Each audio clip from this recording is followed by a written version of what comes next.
Joined now on the broadcast by former Screaming Eagle Randy Copley, the first goal scorer in team history, who was recently invited back to Center 200 to drop the opening face-off for opening night. How did that feel to be back at the nest?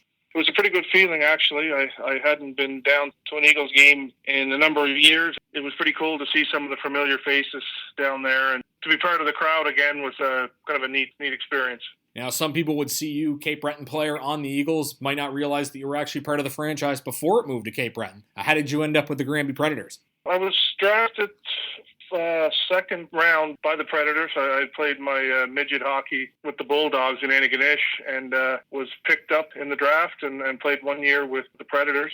We had a pretty good season there. The coach was actually Michel Therrien, the current coach of the Montreal Canadiens. It was a pretty good experience there in Granby, and I was pretty excited to get the move to play basically in my backyard in Cape Breton. Yeah, no, we spoke with Ryan Walsh, and he said it was you that actually informed him of that. Walk us through that moment, what that experience was like, especially for the English guys on the team. Yeah, obviously, like you said, there was a few English guys in Granby, and we obviously were pretty close because of the language barrier. So definitely had Ryan in mind when I heard the news that there was a chance we were going to move, and then when I heard the word, I was pretty excited and wanted to let him know, and I think he was pretty excited as well, and it definitely showed in Ryan's play there. The first year, he was a very dominant player in the league for us. You had a chance to play a year and a half in Cape Breton, and what are your memories that stick out? Obviously, the first goal, I'm sure, is one of them. That was quite a thrill to score the first goal in the franchise history, for sure. Being a local guy, it meant a lot.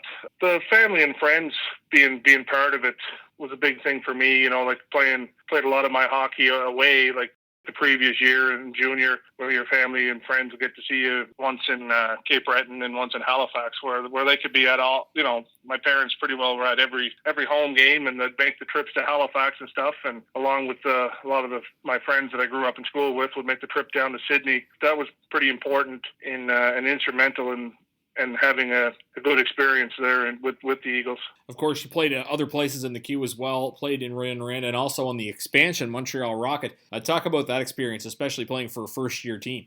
That was pretty wild. I had been in the Rangers camp, and I was sent to Hartford and was one of the last sent home from Hartford back to junior. I joined the Rockets.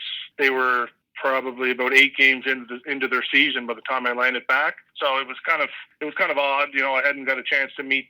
You know, I hadn't played with, I don't think, any of the guys that were there, and missing training camp and preseason and the start of the season kind of made it a little different at the start, and something I wasn't really used to. It's like anything else. Once you get around the guys, and I got a little experience around them, we came together, and you know, we had a fun year there in Montreal.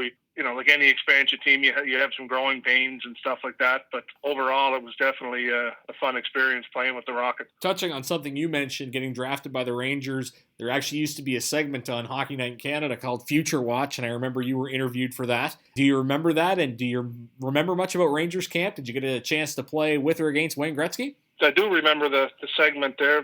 I remember a few of the guys on the team, we were watching the game. We knew it was coming on, so it was kind of neat to hear the scouts and whatnot, what they had to say about you, good and bad. And that was a pretty cool thing to be on national television like that. And I definitely do remember quite a bit about the camps that I was at. And as far as Gretzky goes, it was my first year. My first camp was his last year in the NHL. He was retiring that year, and I did get to play an inter-squad scrimmage game against Wayne, and it was kind of surreal, really, to be skating around out there, number 99 on the jersey, and you know, you're kind of skating up the ice, looking ahead, and you see that the jersey tucked in as he always did. It was definitely pretty surreal, and something that I'll never forget. Yeah, definitely a memory to take away from your hockey career for sure. You also played in the pros in the ECHL. You played in the pros in the ECHL for a while. Anything stand out about your minor pro career? Yeah, well, it was a good time. You know, a little disappointing that I obviously had aspirations of going to the next level, and it never panned out. But it was fun. I got to see you know, a lot of the southern states in the U.S. and that was pretty neat. Something I wouldn't have got to do if it wasn't for hockey. So I cherish that part.